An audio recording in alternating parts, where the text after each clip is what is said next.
As we start to conclude the teaching on the rapture, maybe you're still feeling confused, or maybe you're starting to understand things that you've struggled with for years.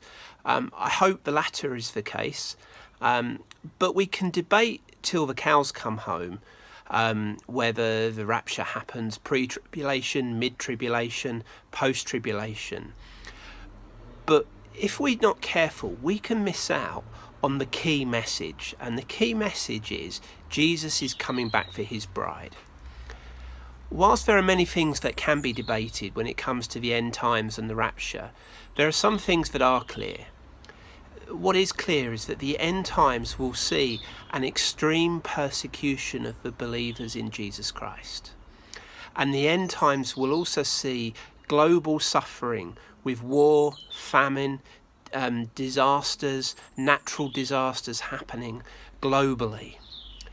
And when we start to balance all of that, maybe we start to say, does all that happen? How could a loving God allow all that to happen? How can that possibly fit into his purpose?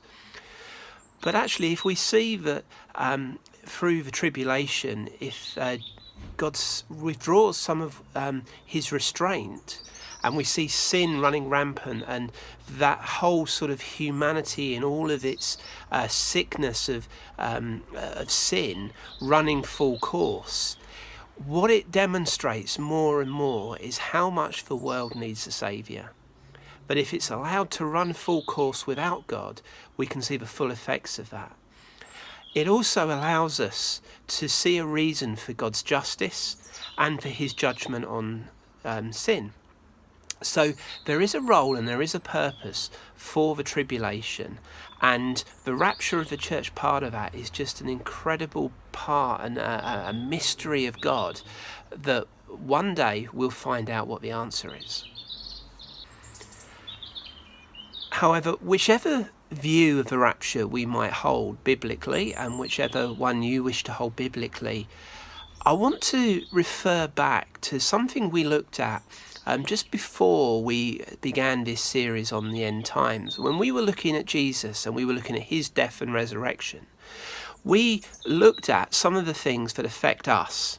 And what I want to do is to link some of that teaching back into this picture of the church and the picture of end times and the picture of tribulation. I want us to remember what we looked at when we said, and we asked ourselves the question, what happens when we die?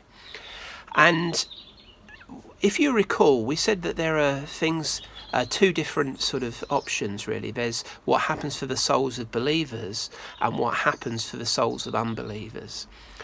And what I want to look at in this session is to tie some of this sense of what we're learning about the end times into what happens with the resurrection.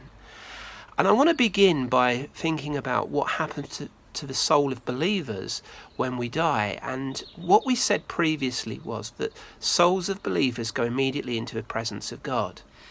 And we talked about that sense of Eden, that when our physical bodies die and decay in the grave, our souls go to paradise, they go to Eden. And we see that when Jesus speaks to the thief on the cross in Luke 23, when he says, "Today you'll be with me in paradise," or in Eden. In 2 Corinthians 12, where Paul describes this incredible sense he has of being called up to heaven and seeing paradise, seeing Eden. And in Revelation 2 verse 7, there's a promise to believers that they will eat from the tree of life in paradise. So what we see is a picture of the souls of believers go to paradise, they go to Eden. They go immediately into the presence of God when we die. This is important to help us maybe make sense of some of what we read through the end times. And when we get to Revelation 20, at the end, we start to see a reference to the first resurrection.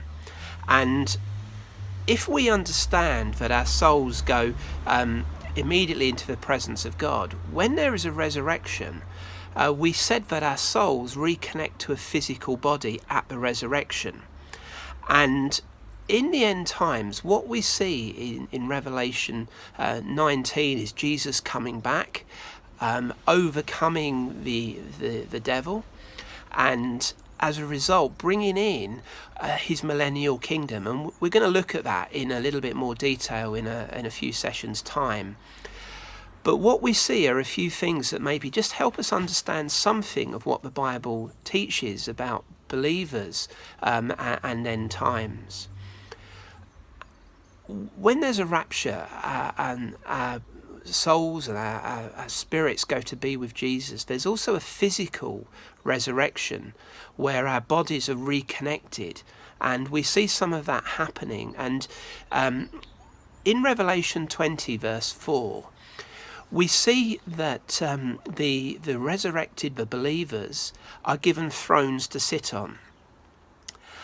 When Jesus comes back, when we start to see that return, what we start to see is a sense of there is a place for believers to have to give an account.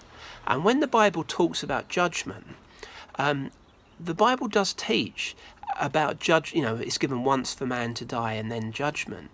But the experience of believers and the experience of unbelievers are two very different things.